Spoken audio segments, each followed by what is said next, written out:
This is Optimal Living Daily episode 2401, How to Increase the Volume of Your Brain and Make Optimal Decisions, Part 2, by Benjamin Hardy of benjaminhardy.com.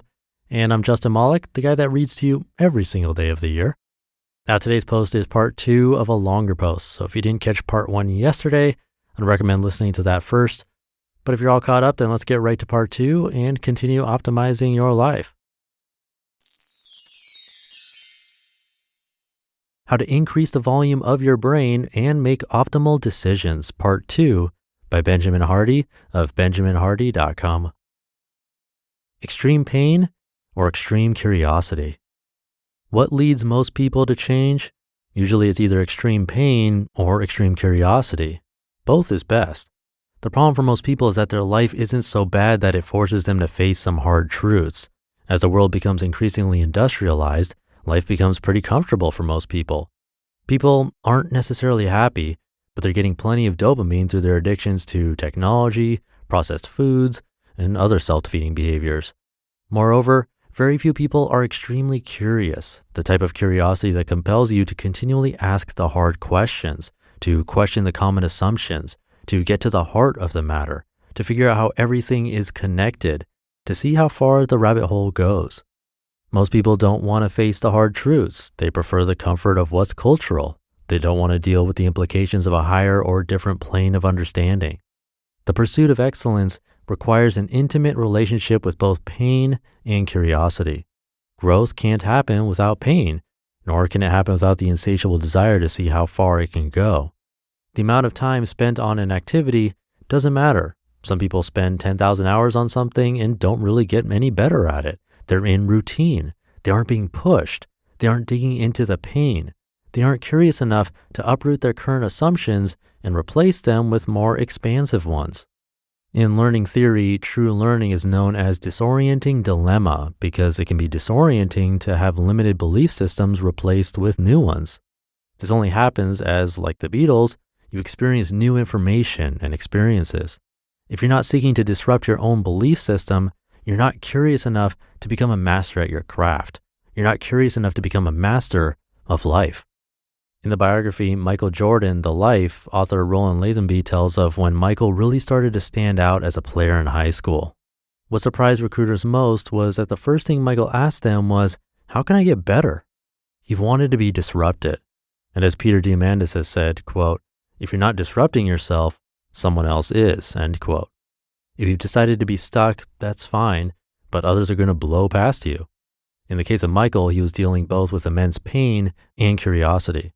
He wasn't born a phenom, he became a phenom as he was driven by demons of his troubled childhood, and as he desired to disprove parents and coaches who undervalued what he could do and be. The question is, are you willing to intentionally create pain in your life, the type of pain that creates growth?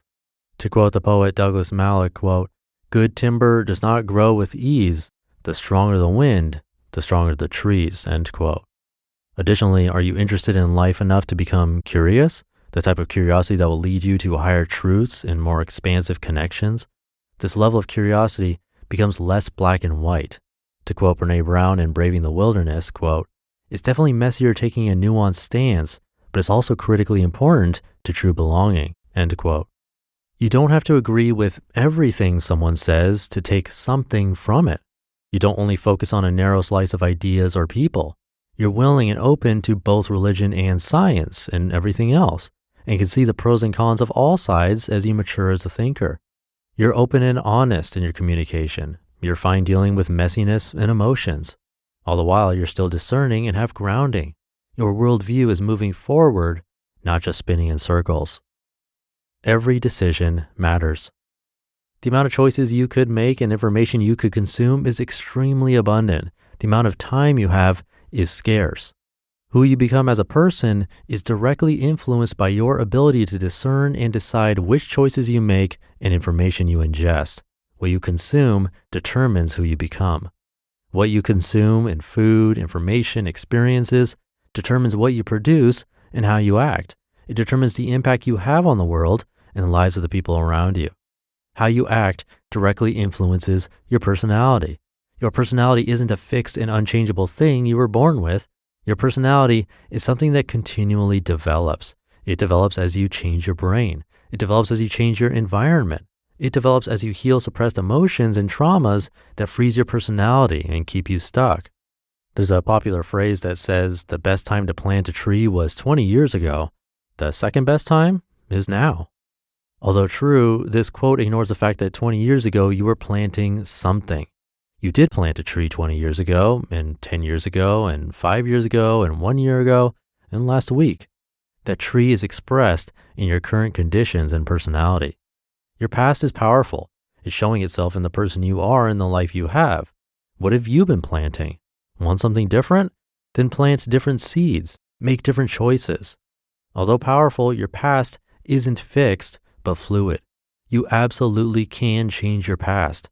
Memories are inherently flexible and continually change based on new experiences. As you take in new experiences through your curiosity, your memories change permanently. Own your past. Take responsibility for it.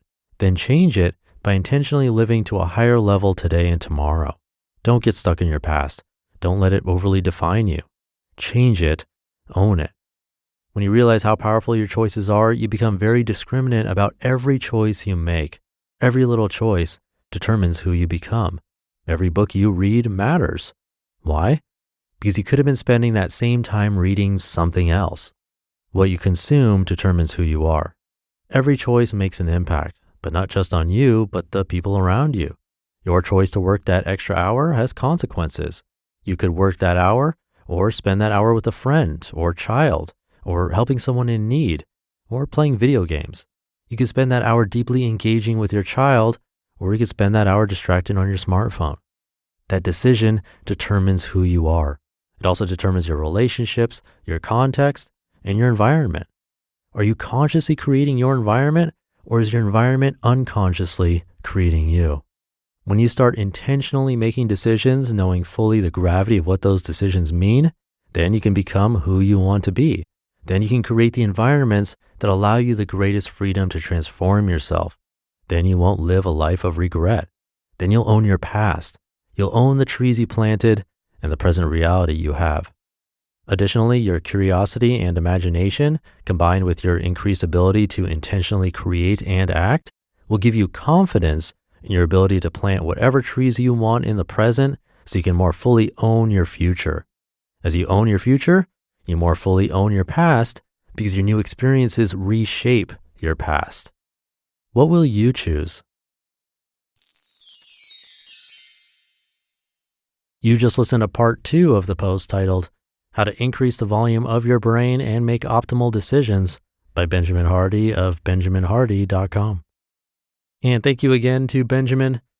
I don't think it can be argued when talking about nature versus nurture that our life choices and what we go through on a day-to-day basis affects who we are. It's pretty much a given.